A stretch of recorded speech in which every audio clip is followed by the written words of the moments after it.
आप सभी को मेरा नमस्कार। मेरा नाम अनिल कौशिक है और मैं राजकीय मॉडल संस्कृति वरिष्ठ माध्यमिक विद्यालय सांगी रोहतक में गणित अध्यापक के पद पर कार्यरत हूँ। प्यारे विद्यार्थियों, आइए आज चर्चा करते हैं हम गणित विषय के 8वीं कक्षा के बीजीय व्यंजक एवं सर्वसमीकाएं उप विषय पर, जिसमें हमने पिछली वीडियो में पढ़ा था कि बीजीय व्यंजकों का गुणनफल किस प्रकार से ज्ञात किया जा सकता है। और गुणनफल ज्ञात करने के लिए हमने क्या क्या चुना था कि एक पदी को एक पदी से किस प्रकार गुणा किया जाता है और एक पदी को द्विपदी से किस प्रकार गुणा किया जाता है। आइए आज हम चर्चा करेंगे कि बहुपद क्या होता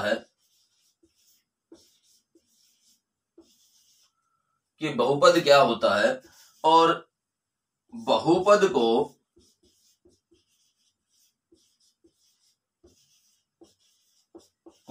बहुपद से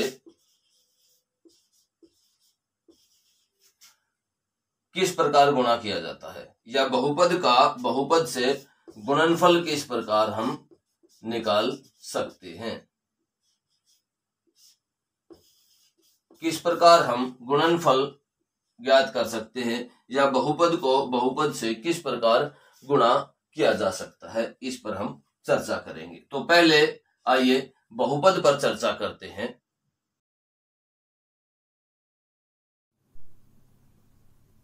आइए अब बहुपद की परिभाषा पर चर्चा करते हैं कि बहुपद को कैसे परिभाषित किया जा सकता है। ऐसा बीजीय व्यंजक जिसके गुणांक सुनेत्र हों, सुनेत्र मीन्स नॉन जीरो, और चरों की घात ऋणोत्तर पूर्णांक हों। ऋणोत्तर पूर्णांक मीन्स नॉन नेगेटिव नंबर्स।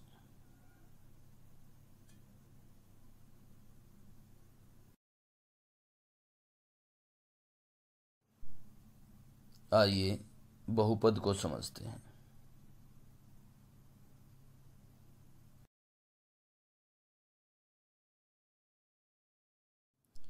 आइए एक उदाहरण लेते हैं, जैसे 2x जमा 4।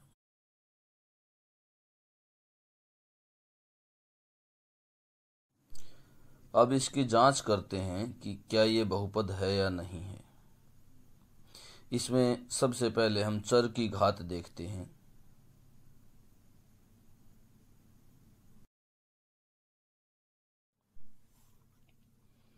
इसमें चर की घात 1 है। यहाँ पर इस उदाहरण में चर क्या है, x है, और चर की घात 1 है, और एक पूर्णांक है जो ऋणोत्तर यानी कि नॉन नेगेटिव भी है।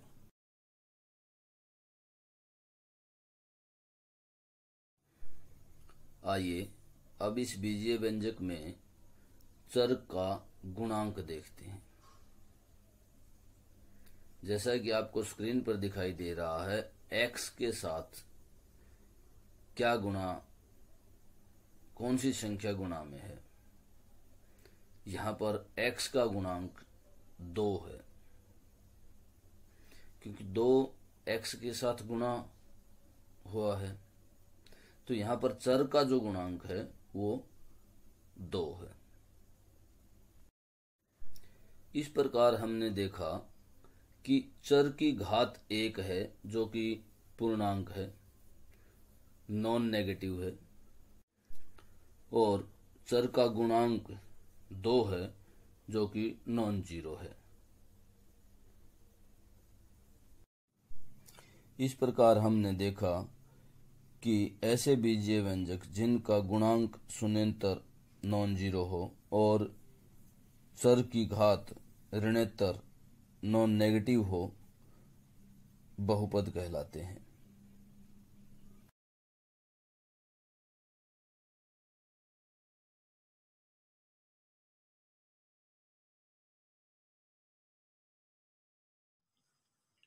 प्यारे विद्यार्थियों, आइए अब हम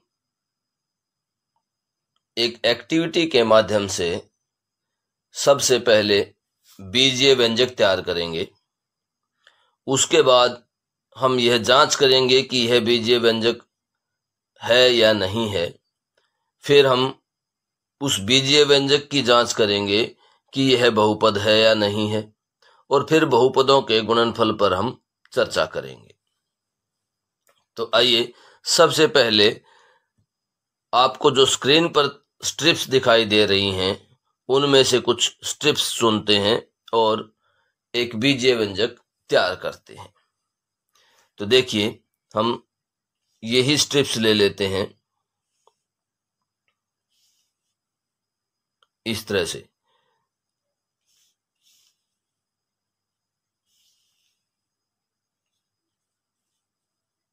ये देखिए, ये हमने कुछ स्ट्रिप्स ले ली और एक बीजीय व्यंजक तैयार किया है। अब हम इसकी जांच करते हैं कि यह बीजीय व्यंजक है या नहीं है। देखिए, जैसा कि हमने पूर्व में वीडियोज में पढ़ा है कि बीजीय व्यंजक क्या होता है। बीजीय व्यंजक एक प्रकार से कॉम्बिनेशन है चर, अचर और ऑपरेशंस का। अब इसमें देखिए, इसमें ये चर हैं, एक्स क्या है, इसमें चर है, और ऑपरेशंस माइनस और प्लस ऑपरेशंस हैं, और अचर क्या है, 3 है। इस तरह से यह कॉम्बिनेशन है, यह एक कॉम्बिनेशन है चर, अचर और ऑपरेशंस का। तो इस प्रकार हम कह सकते हैं कि यह एक बीजीय व्यंजक है। अब इस बीजीय व्यंजक की बहुपद के रूप में जांच करते हैं कि क्या ये बहुपद है या नहीं है। तो देखिए, बहुपद के लिए सबसे पहले हमें जांच करनी होती है कि चर की घात क्या है। चर की घात ऋणोत्तर संख्या होनी चाहिए। ऋणोत्तर अर्थात नॉन नेगेटिव। तो यहां पर चर की घात नेगेटिव है, जबकि हमें चाहिए क्या, ऋणोत्तर नॉन नेगेटिव चाहिए। तो हम कह सकते हैं कि यह जो परिमेय व्यंजक है वह बहुपद का उदाहरण नहीं है या बहुपद नहीं है। x की power -2 minus 5x plus 3 is not a polynomial, बहुपद, ये बहुपद नहीं है। क्योंकि x की जो पावर है वो नेगेटिव है, जबकि हमें चाहिए क्या, नॉन नेगेटिव पावर हमें चाहिए। तो इसलिए यह एक बहुपद नहीं है। अब इसको बहुपद कैसे बनाया जा सकता है, देखते हैं। हमें क्या हटाना पड़ेगा इसको बहुपद बनाने के लिए। अगर हम यह स्ट्रिप हटा देते हैं और इस स्ट्रिप की जगह पॉजिटिव पावर वाली स्ट्रिप लगा देते हैं इस प्रकार से, तो यह क्या हो जाएगा, एक बहुपद हो जाएगा।